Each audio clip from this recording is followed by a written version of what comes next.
So, decorate a cake with me and let's talk about something.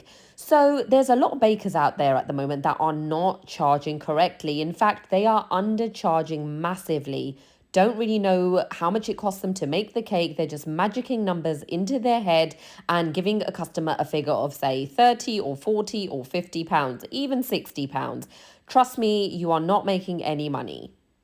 Unfortunately, there's a lot of amateur bakers out there that don't really have any kind of business knowledge and they don't really know how to price their cakes, which means that for the professional bakers like us, we get penalized when we charge for our cakes because people think we are overcharging, when in fact, we are charging a really, really fair price.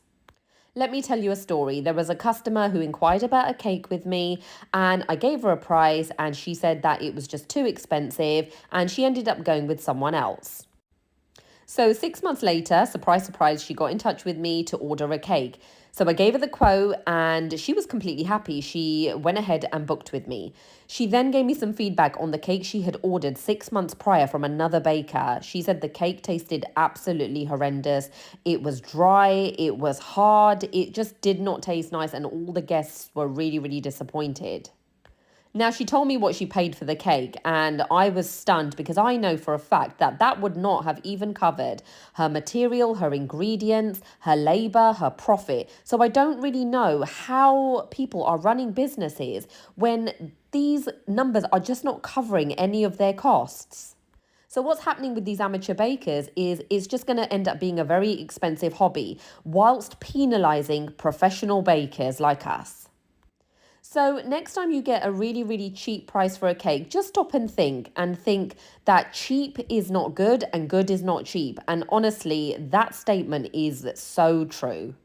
And if you're a baker at the moment and you're not really sure on how to price your cakes or how you should be charging, then check out the online cake mastery program where I will basically teach you how to price your cakes, how you're going to actually make a successful business, and how you're going to actually make money from something that you love to do.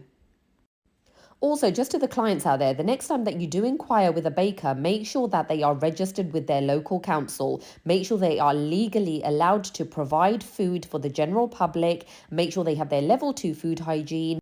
Because at the end of the day, our health is very, very important. It comes first. So just make sure that you are ordering from a professional baker.